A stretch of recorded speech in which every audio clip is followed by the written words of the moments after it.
નમસ્કાર મિત્રો, આજે હું જે કલાકાર વિશે માહિતી આપવાનો છું તેમના વિશે અત્યારે માહિતી આપવાનો સમય ન હતો, કારણ કે એવું ક્યારેય મેં ધાર્યું જ નહોતું કે તેઓનું અવસાન આ સમય દરમિયાન જ થઈ જશે।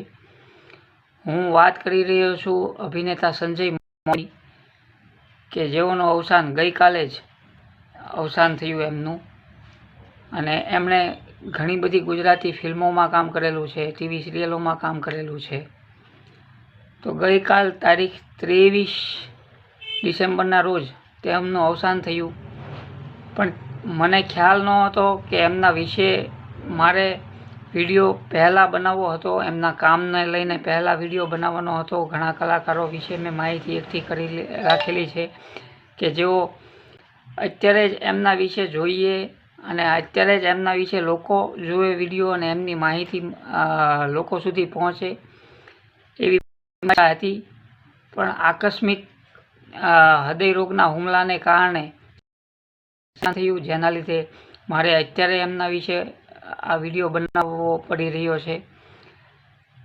તો જ્યારે મારધાડવાળી ફિલ્મોની શરૂઆત થઈ હતી, મારધાડવાળી ફિલ્મો આવતી હતી, ત્યારે દરેક અભિનેતા અભિનેત્રીઓ એમાં મારધાડ કરતા હતા। અરુણા ઈરાનીની મારધાડની ફિલ્મો હોય, અભિનેતાઓની મારધાડની ફિલ્મો હોય, તે સમય દરમિયાન જ સંજય મૌર્યની એન્ટ્રી થઈ હતી ગુજરાતી ફિલ્મોમાં। તો તે સમયે દરેક અભિનેતાઓ મૂછોવાળા હતા। નરેશ કનોડિયા, કિરણ કુમાર, રણજીત રાજ, એવા ઘણા બધા હીરો હતા। અરવિંદ કુમાર, જે પહેલાંના હીરો હતા તે મૂછો રાખતા હતા, અને આ એક એવા અભિનેતા પહેલાં આવ્યા કે જેણે મૂછો વગર ફિલ્મોમાં એન્ટ્રી કરી। તો આપણે એમના વિશે આજે વાત કરીશું। તો તેઓ સલમાન ખાનને પોતાના સ્ટેટસ પ્રમાણે ગણતા હતા। તો સલમાન ખાન જેવી જ બોડી તેઓ ધરાવતા હતા, તેમને ફોલો કરતા હતા। તેમનું એકદમ હુષ્ટપુષ્ટ અને તંદુરસ્ત શરીર જે મારધાડવાળી ફિલ્મોમાં હીરો લાયક હતું, કે આ હીરો કોઈ ગુંડાને મારે એટલે તે 2 છલાંગ મારીને દૂર જ પડે, એવા હીરો હતા સંજય મૌર્ય, જેને ફિલ્મોમાં જોવા ખૂબ જ ગમતા હતા।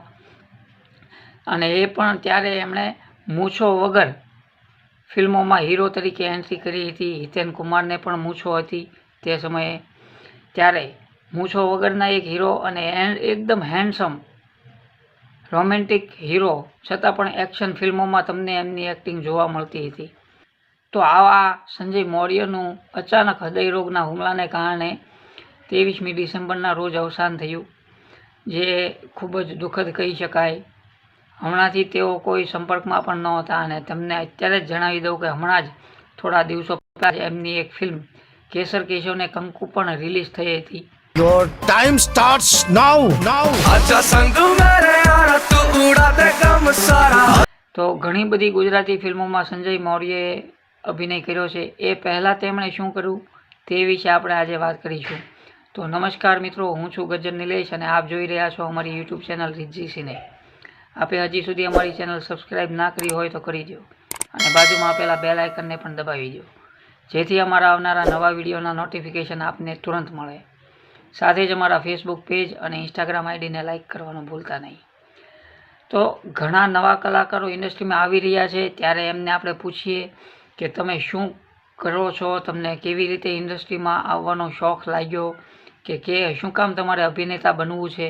ત્યારે નવા કલાકારો એમ કહેતા હોય છે કે મને જ્યારે હું નાનો હતો ત્યારથી જ મને અભિનયનો શોખ હતો, કે એમ કે હું શાળા કોલેજમાં હતો ત્યારે ત્યાંના સાંસ્કૃતિક કાર્યક્રમમાં ભાગ લેતો, નાટકોમાં, અને એમ મને અભિનયમાં વધારે રસ હતો એટલે હું અભિનયમાં આવ્યો। પણ સંજય મૌર્યએ એવી કોઈ રીતસરની અભિનયની તાલીમ લીધી નહોતી। એમને અભિનય અંદરથી જ આવતો હતો, તેઓ અભિનય કરી શકતા હતા। એને ગોડ ગિફ્ટ કહી શકાય કે તેઓ કોઈ પણ તાલીમ વગર પણ અભિનય કરી જાણતા હતા। તારી પ્રીતિની દોરથી બંધાઈ ગયો, દિલને દિલથી મળવામાં હવે વાર કેટલી દિલને। સંજય મૌર્યની ફિલ્મી કેરિયરની વાત કરીએ તો તેમણે સ્વામિનારાયણ નામની એક હિન્દી સિરિયલથી પોતાની અભિનય યાત્રા શરૂ કરી હતી. ત્યારબાદ તેઓ સાગર બ્રધર્સના ધ્યાનમાં આવ્યા અને સાગરના બેનરમાં બનતી એક સિરિયલ મહાવીર હનુમાનમાં તેઓ વિભીષણના પાત્રમાં જોવા મળ્યા હતા. ત્યાર પછી જ સાગરની જ રામાનંદ આચાર્ય નામની એક સિરિયલમાં પણ તેનું પાત્ર ખૂબ વખણાયું હતું. ત્યાર પછી તેમણે અનેક સિરિયલો કરી, જેમાં ખૂબ જ લોકોનું ધ્યાન પણ ખેંચ્યું. અમુક ડિરેક્ટરોનું પણ તેમણે અભિનયમાં ધ્યાન ખેંચ્યું. ત્યારે VM વ્યાસના દીકરા સુશીલ વ્યાસે, જેઓ ડિરેક્ટર છે, તેમણે સંજય મૌર્યને જોયા અને પહેલી વખત જોઈને જ પોતાની ફિલ્મ મિસ્ટર અવતાર માટે સંજય મૌર્યને તેઓએ એઝ એ મુખ્ય ભૂમિકા માટે ફાઇનલ કરી લીધા. અને આમ સંજય મૌર્યને એમની પહેલી ફિલ્મ મળી મિસ્ટર અવતાર, જ્યાંથી સંજય મૌર્યએ પોતાની ફિલ્મી કેરિયરની શરૂઆત કરી. પિક્ચર ભલે નાના બજેટની હોય વાલા, પણ મોટી મોટી ફિલ્મોની હવા કાઢી નાખશે. મિસ્ટર અવતારના રિલીઝ થયા બાદ સંજય મૌર્યની ફિલ્મી કારકિર્દી એકદમ પૂર ઝડપે ચાલવા લાગી. ત્યારબાદ તેમની આવનારી ફિલ્મોમાં પ્રીત કટારી, તૃપ્તિ, રોમિયો વિસ્કી, દે તાલી, કેસર કેશવ ને કંકુ, જે હમણાં છેલ્લે જ રિલીઝ થઈ, લાસ્ટ ચાન્સ, એવી કેટલી ફિલ્મોમાં સંજય મૌર્યએ એક એક્શન હીરોની ભૂમિકા ભજવી અને પોતાનો એક અલગ ચાહક વર્ગ ઊભો કર્યો હતો. તેમનો સ્વભાવ પણ એવો હતો કે દરેક શૂટિંગ પર પણ દરેક વ્યક્તિ સાથે તેઓ ફોટો પડાવતા અને દરેકને તેઓ માન સન્માન આપતા હતા.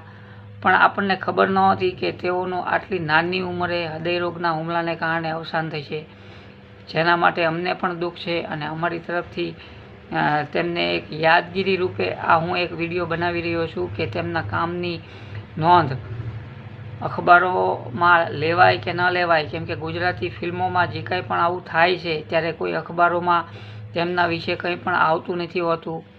જેના લીધે આ ચેનલ મેં શરૂ કરેલી છે કે દરેક કલાકાર વિશે માહિતી આપી શકું. પણ આવી રીતે હું માહિતી ના આપું તેવું હું ચોક્કસથી કહીશ કે તેઓ જ્યારે હાજર હોય અને માહિતી આપું તેવું હું કરી શકું એવી હું આશા રાખું. અને તેમના વિશે આગળ પણ આપણે કંઈક અલગ માહિતી મળશે તો હું વિડીયો લઈને આવીશ. Thank you very much.